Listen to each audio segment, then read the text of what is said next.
और बात करेंगे अब केरल के कोची की, जहां पिछले कुछ बरसों से इतिहास की जिंदा सांसें दम तोड़ रही हैं। कोची वो शहर है जहां भारत का सबसे पुराना यहूदी पूजा स्थल यानी कि सिनागॉग है, लेकिन अफसोस अब यहां केवल 5 यहूदी ही बचे हैं। सुनसान राहें, गलियों में पसरा अजीब सा सन्नाटा, खट पर जड़ा ताला, मानो वक्त ठहर गया है। अपने घंटे की आवाज से लोगों को चलते रहने की सलाह देने वाली घड़ी की टिक टिक भी दम तोड़ चुकी है। लगता है किसी भूतहा बस्ती में आ गए हों। यह है ज़्यू स्ट्रीट, कोची की मशहूर ज़्यू स्ट्रीट। सिसकती यादों की कहानी अपने कैमरे में कैद करने के लिए पहुंचे हमारे संवाददाता विशाल बैरिस्टो। ज्यू यानी यहूदी 1568 में हॉलैंड, स्पेन और यूरोप के दूसरे देशों से यहूदी यहाँ पर आकर बसे और ये सिनेगॉग बनाया। सिनेगॉग का मतलब होता है वो जगह जहाँ यहूदी इबादत करते हैं। जैसे हिंदुओं के लिए मंदिर, ईसाइयों के लिए चर्च, वैसे ही यहूदियों के लिए सिनेगॉग होता है। ये सिनेगॉग पूरे हिंदुस्तान में सबसे पुराना वर्किंग सिनेगॉग है। वर्किंग सिनेगॉग यानी जहाँ पर आज भी बाकायदा पूजा अर्चना होती है, यहूदी जाते हैं, दुआ मांगते हैं, इबादत करते हैं। सिनेगॉग बनने के बाद 1760 में यानी 18वीं शताब्दी में क्लॉक टावर बनाया गया, जो आज भी वर्किंग कंडीशन में है। एक ज़माने में यहाँ पर बहुत सारे यहूदी होते थे और ये पूरा इलाका यहूदियों के मार्केट के नाम से जाना जाता था। पूरी दुनिया में यहूदी एक बिज़नेस कम्युनिटी के नाम पर जानी जाती है और यहाँ पर भी उन्होंने आके बिज़नेस किया, गरम मसालों का बिज़नेस किया। लेकिन अफसोस की बात यह है कि आज सिर्फ 5 यहूदी ही बचे हैं। उनमें से कुछ बहुत बुज़ुर्ग हैं, मौत के कगार पर हैं। 2 यहूदियों की तो पिछले महीने ही मौत हुई। 7 में से अब बचे हैं सिर्फ 5। क्यों वो आज भी कोचीन में ही रह रहे हैं, क्यों वो बाहर नहीं गए और क्यों वो इस दुनिया से कोचीन से ही अलविदा कहना चाहते हैं, आइए चल के देखते हैं। वजह कई हैं। पहली तो अपने पुरखों से जुड़ी यादें, फिर यहाँ के लोग, हिंदुस्तान की आबो हवा, सभी को अपने दामन में समेट लेने वाली यहाँ की गंगा जमुनी तहजीब, जिसने पिछले 1500 साल में एक दफा भी ये महसूस नहीं होने दिया कि हिंदुस्तान में यहूदियों को कोई खतरा है।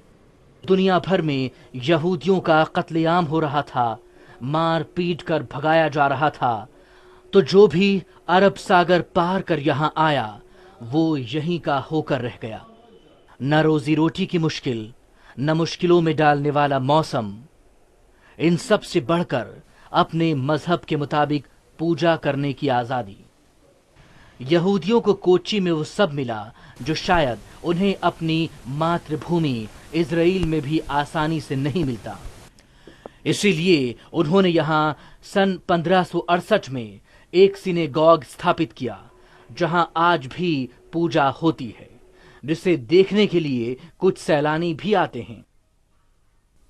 भारत में यहूदियों के इतिहास से जुड़ी इस धरोहर पर टिकट लगाकर स्थानीय प्रशासन कुछ पैसा भी वसूल लेता है और अच्छी बात ये कि उसे इस इलाके के रखरखाव में ही खर्च किया जाता है। इधर गाने का अगर रूम रेंटेड होता है, सिनेगॉग का एक आदमी के 5 रुपया मिलता है। आई थिंक सीजन में I think 5000 above visitors will be visiting this synagogue and rented किराया मिलता है।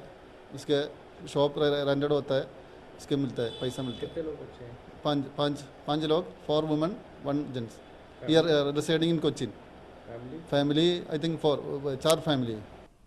कोची के ज़्यू टाउन में बसे पुराने बाजार में भी रोज की तरह सूरज उगकर सिर पर चढ़ाया है। घरों के बड़े होते साए इशारा कर रहे हैं कि दूसरा पहर भी तीसरे पहर की ओर बढ़ चुका है।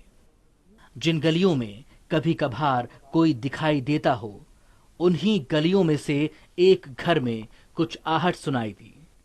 कदम खुद ब खुद छिटक गए। ठेठ यहूदी परंपरा में बने घर में एक बुजुर्ग महिला दिखाई दे रही हैं, जो शाम ढले कुछ गुनगुना रही थीं। दिल की गहराइयों से निकले उन बोलों को टोकने का मन ही नहीं हुआ। Kieleon Adonai Vedon Pi Adoi Bai Ki Samati Vishu Arecha.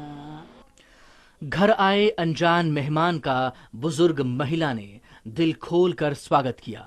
नाम सैरा, उम्र 93 साल, धर्म यहूदी। परिवार के कुछ लोग चल बसे, बाकी बचे इजराइल जा बसे। लेकिन झुर्रियों और सिलवटों से भरे सैरा के चेहरे पर एक तरह का सुकून और आत्मसम्मान का भाव साफ दिखाई दे रहा था। सुनने और बोलने में भले ही दिक्कतें महसूस होती हों, लेकिन ये कहने में एक बार भी जुबान नहीं लड़खड़ाई कि आखिरी सांस भी अपनी मातृभूमि भारत में लूंगी। I don't feel bad. I feel happy. If anybody talk to me, they say first that they are happy because I've got a beautiful face and I know my Torah well, and I've got people coming to the synagogue to pray. We learned, they say that they learned Hebrew from us. सैरा का पूरा दिन Hebrew में लिखे धर्म ग्रंथ को पढ़ने में बीतता है। रोजमर्रा की जरूरतों में मदद के लिए एक स्थानीय महिला भी साथ रहती हैं। बातों बातों में बचपन से लेकर अब तक की अपनी जिंदगी और कोच्चि में पनपी यहूदी संस्कृति के बारे में बताती हैं। दीवार पर लगी पुरानी तस्वीरों के सहारे यादों को ताजा करने की कोशिश करती हैं। जवानी के दौरान अपने हाथ से बनाई एक यहूदी टोपी दिखाती हैं। बहुत टटोलने पर टूटे दिल के साथ बताती हैं कि अब कोच्चि में उनको मिलाकर केवल 5 यहूदी बचे हैं और उनके जाने के बाद उनके घर की दीवारों पर ऐसे ही यादें ताजा रहेंगी। After me, I really don't know because it will remain here only along with the Jews whom we like. Because there will still Jews remaining, we don't go anywhere else, here only. And जिंदगी की शाम में यहूदी सैरा 2 ईसाई made और एक मुस्लिम किराएदार के भरोसे रहती हैं। इस रिश्ते का एक खूबसूरत पड़ाव भी हमारे कैमरे में कैद हो गया जब सैरा से मिलने आया ताहा इब्राहिम। वो ताहा इब्राहिम जिसे सैरा अपने बेटे की तरह प्यार करती हैं, और ताहा भी अपनी यहूदी माँ को अपने हाथों से खाना खिलाने अक्सर घर आ जाता है। Actually, it's a mother's relationship feel. I am Muslim. A very child time coming in the street, and that time I'm no rich. I'm not at the education, and 100% supporting Sarah and the husband Jacob Cohen. That was a good person and supporting then take care of me. Then that time I would take care of me. Then now it's Sarah and is not children. How to do? I'm renting that way same. Kochi के आखिरी 5 यहूदियों में से एक सैरा की ये कहानी और ताहा से उनके अनोखे रिश्ते को एक ही नाम दिया जा सकता है, वो है इंसानियत। पूरे कोचीन में 4 परिवारों के सिर्फ 5 यहूदी ही बचे हैं और 93 साल की सैरा का कहना है कि वो अपने घर को कभी नहीं छोड़ेंगी। सब लोग एक एक करके जा चुके हैं। कुछ लोगों ने अपनी ज़मीनें बेच दी, कुछ लोगों ने दुकानें बेच दी, लेकिन सैरा का कहना है कि उनके लिए कोचीन ही प्रॉमिस लैंड है। एक बात मैं आपको और बता दूं, ताहा इब्राहिम एक मुसलमान है और वो बचपन से सारा के साथ हैं। अरब वर्ल्ड के अंदर यहूदियों और अरबियों के बीच ज़बरदस्त लड़ाई है, दोनों एक दूसरे के खून के प्यासे हैं। लेकिन अगर कोई ताहा और सैरा को देखे तो वो इस बात को मानने पर मजबूर हो जाए कि खुदा ने सबको बराबर बनाया है, खुदा के लिए सब एक हैं और सबसे बड़ी इंसानियत है। कैमरामैन महेश शर्मा के साथ विशाल बेरिस्टो, कोची, न्यूज़ वर्ल्ड इंडिया।